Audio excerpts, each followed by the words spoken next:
Veremos nesse vídeo: todo cristão tem o Espírito Santo? E como ser cheio do Espírito Santo? Você já leu a Bíblia hoje? Que tal ler agora? Sim, vamos juntos! poucosminutos.com.br. Como ser cheio do Espírito Santo? Gálatas capítulo 4, do versículo 4 ao versículo 7. Se você realmente quer ser cheio do Espírito Santo e viver tudo o que Deus tem para você, você precisa definitivamente entender que você não é todo mundo. Mas você é alguém escolhido por Deus e precisa refletir a presença de Deus nas suas palavras, mas também nas suas atitudes. Lembre-se sempre que não pecar não é ter nunca vontade de pecar, mas é ter a decisão, ou seja, decidir em não pecar, decidir em ouvir a voz de Deus e obedecer. Algum tempo atrás, eu comprei um carro de uma moça que tinha ido embora do país. Já fazia alguns meses que ela tinha ido embora, sabe? E o pai dela ficou com o carro e disse que já estava alguns meses com ele parado, desde que a filha tinha se mudado para fora do país. Mas agora ele tinha decidido fazer a venda daquele veículo. Após uns 3 meses que eu estava com o carro, eu fui mexer ali no compartimento meio escondido ali do carro, sabe? Um porta-luva ali, não é porta-luva, debaixo do banco escondido, e encontrei um óculos de sol, de uma marca renomada e tal. Aí eu pensei, nossa, do jeito que a minha filha gosta. Ela vai gostar muito a hora que ela vê. E como a antiga proprietária já foi embora e nunca perguntou, provavelmente ela nem se lembra mais que estava aqui, vai ficar de brinde. Eu comprei junto com o carro. Tá beleza assim. Nessa hora, eu estava na correria do trabalho, guardei o óculos e o dia passou. À noite, quando eu estava em casa, eu ainda não tinha falado para minha filha, não tinha comentado nada, mas o Espírito Santo me incomodou com aquele assunto. Sim, ele estava presente em minha vida para me convencer do pecado, como ele sempre faz. E eu preciso escolher se eu quero ouvir ou não. Mesmo a pessoa não perguntando sobre os óculos, o carro ter ficado parado por tempos e tal, e já fazer 3 meses que eu estava com ele não era meu, simples assim. Qual exemplo de cristão eu estaria dando se eu ficasse com ele?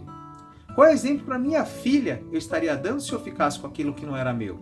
Pensei e entendi que não seria correto ficar com ele, embora eu tivesse com muita vontade de ficar com ele, isso é verdade. Então liguei para o pai da moça e informei, e ele disse que realmente era da filha e gostaria de enviar para ela. No mesmo instante, eu fui lá, devolvi o óculos e fiquei muito feliz com a minha decisão. Então eu consegui perceber como nós, seres humanos, mesmo sabendo que é algo errado, muitas vezes temos o desejo de fazer. Afinal, ninguém vai saber. Não é assim que às vezes a gente pensa? Mas eu sei e Deus sabe. E eu nunca quero permitir que as minhas decisões me afastem do maior tesouro que eu tenho, que é a presença do Espírito Santo de Deus em minha vida. Eu não posso perder isso, não tem nada que valha mais do que isso. Sim, o Espírito Santo me convenceu de que aquela atitude que parecia tão inocente era um pecado.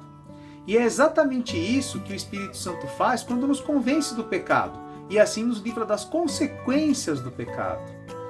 Ore a Deus, clame para que Ele faça parte da sua vida e das suas decisões. Não importa se no passado, algumas vezes você tem ouvido as repreensões que o Espírito Santo te fez e não deu ouvidos. Peça perdão e recomece. Deus tem prazer em nos perdoar e nos ajudar sempre. Busque a Deus, clame a Deus. Ele vai se reconciliar contigo. Isso é a coisa mais importante que você pode fazer. Todo cristão tem o Espírito Santo de Deus? Sim, mas nem todos vivem a plenitude da atuação do Espírito Santo de Deus em suas vidas, infelizmente. Quando nos convertemos, passamos a ter o Espírito Santo como selo da nossa fé, como sinal de que entendemos o sacrifício de Cristo lá na cruz e o aceitamos como Senhor e Salvador das nossas vidas. Porém, permitir que o Espírito Santo guie nossos passos, nossas decisões, é algo muito, muito mais profundo. E é um ato de confiança. E é isso que acontece quando nos relacionamos com Deus todos os dias, através da sua palavra, do louvor, da oração. Quando isso acontece, a vida flui. As bênçãos acontecem. Para alguns pode até parecer inexplicável, mas é totalmente explicável. É o Espírito de Deus no comando das nossas vidas. Então deixamos de ser apenas habitação e passamos a ter a plenitude do Espírito Santo. Olha o que fala em Efésios 4:30. E não façam com que o Espírito Santo de Deus fique triste, pois o Espírito é a marca de propriedade de Deus colocada em vocês, o qual é a garantia de que chegará o dia em que Deus os libertará. Para termos a plenitude, é essencial não resistirmos ao Espírito Santo. Quando estamos diante do pecado, o Espírito Santo sempre nos alerta para não pecarmos e também nos alerta sobre as consequências desse pecado. Porém, quando não damos ouvidos ao Espírito Santo, estamos resistindo a ele e o entristecendo, deixando ele triste. Isso tem consequências terríveis, porque além de pecarmos e sofrer as consequências desse pecado, estamos aos poucos, de maneira sutil, afastando o Espírito Santo das nossas vidas, a ponto que alguns cauterizam as suas mentes e deixam de ouvir o Espírito Santo, ou seja, eles fecham a sua mente de tal maneira que não ouve mais o Espírito Santo. E olha como isso é triste. Vamos ler Provérbios 29, capítulo 1. Quem é repreendido muitas vezes e teima em não se corrigir, cairá de repente na desgraça e não poderá escapar. Olha que terrível isso. Se você se recusa a ouvir a voz de Deus, você cairá em desgraça repentina. Isso é muito sério. Não brinque com o cuidado de Deus, o cuidado que Ele tem com a sua vida. Imagine que você sempre chama um amigo para jogar uma partida de futebol ou para ir comer uma pizza na sua casa. Você está sempre chamando ele, mas ele nunca pode. Ele diz que um dia ele tem um compromisso, no outro ele está muito cansado, outro dia ele fala que ele tem uma visita na casa dele, por isso ele não pode ir. Ou seja, toda vez ele tem uma desculpa. Chegará uma hora em que você não irá mais convidá-lo, não é assim? Você desiste, literalmente desiste. É exatamente isso que acontece com o Espírito Santo. Ele sempre fala com as pessoas, mas após tantas vezes ser ignorado, ele não fala mais com essa pessoa. Simples assim. Mas é algo realmente terrível.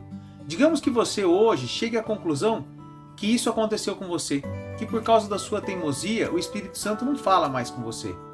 Faça hoje mesmo um concerto com Deus. Peça perdão, dobre os seus joelhos, clame a Deus. Ele sempre está disposto a nos perdoar e a renovar a sua aliança conosco. Quando nós nos arrependemos sinceramente, sim, Deus faz isso e Ele tem prazer nisso. Temos o exemplo de Davi, que clama a Deus pedindo para que Ele não retire dele o seu Santo Espírito. Está lá em Salmo 51, do 9 ao 12. Vamos ler. Não olhes para os meus pecados e apaga as minhas maldades. Ó Deus, cria em mim um coração puro e dá-me vontade nova e firme. Não me expulses da tua presença, nem tires de mim o teu Santo Espírito. Dá-me novamente a alegria da tua salvação e conserve em mim o desejo de ser obediente. Faz isso comigo, Deus. Esta é a oração de Davi. É assim que nós temos que clamar para que possamos receber o favor de Deus, a misericórdia de Deus, a bênção de Deus. Clame ao Senhor neste momento. Mas na prática, como eu faço para ser cheio do Espírito Santo? Vamos ler Lucas 11, do 11 ao 13. Por acaso algum de vocês é capaz de dar uma cobra ao seu filho quando ele pede um peixe? Ou se o seu filho pedir um ovo, você vai dar um escorpião? Vocês, mesmo sendo maus, sabem dar coisas boas aos seus filhos? Quanto mais o Pai, que está no céu, dará o Espírito Santo aos que lhe pedirem. Olha que maravilhosa essa passagem, Jesus falando para as pessoas. A melhor maneira de ser cheio do Espírito Santo é pedindo para que Deus te encha do Espírito Santo, para que Ele te dirija as nossas vidas. É louvar a Deus, é ler a Bíblia, é frequentar uma igreja que realmente ensina a palavra de Deus.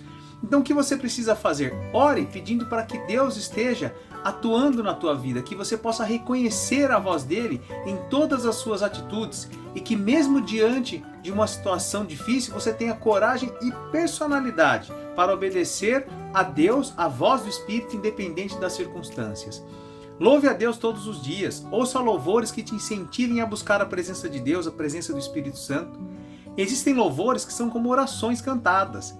Aproveite esses louvores para se achegar a Deus. Faça isso, leia a Bíblia todos os dias. Quando você estiver diante de uma situação difícil, o Espírito Santo te lembra da palavra de Deus e vai te dar forças para vencer. Isso vai fazer toda a diferença na sua vida. Outro dia eu estava para concretizar um negócio no meu trabalho, mas eu fiquei com uma certa dúvida ali. E a outra pessoa que estava negociando comigo estava me pressionando, sabe? Você precisa fechar o negócio, você precisa e tal. Ele queria que eu comprasse uma mercadoria para o nosso estoque e que por algum motivo eu achei que a procedência dela não era exatamente como ele estava me falando, sabe?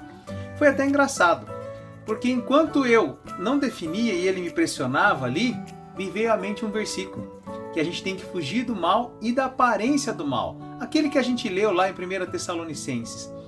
E aí naquele momento eu até brinquei e falei para ele, olha, você já leu aquele versículo na Bíblia que fala que a gente tem que fugir do mal e da aparência do mal? Ele deu risada. Eu falei, então, se isso não é errado, para mim parece no mínimo errado, certo?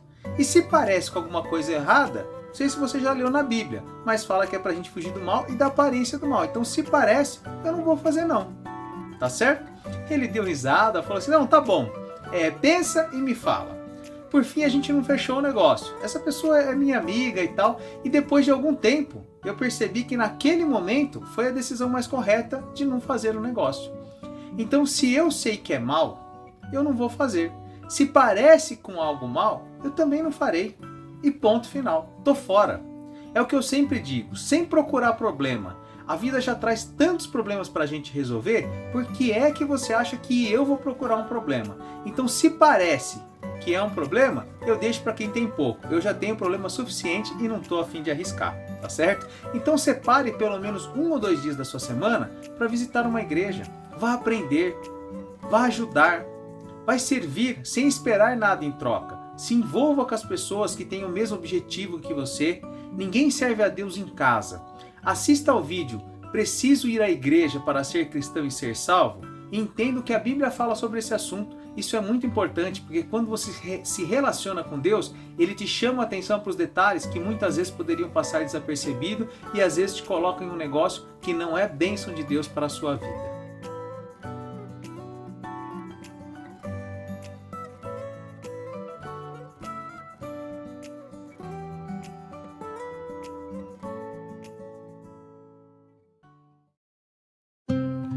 Conhece alguém que tem dificuldades em ler a Bíblia? Compartilhe. Talvez podemos ajudar. poucosminutos.com.br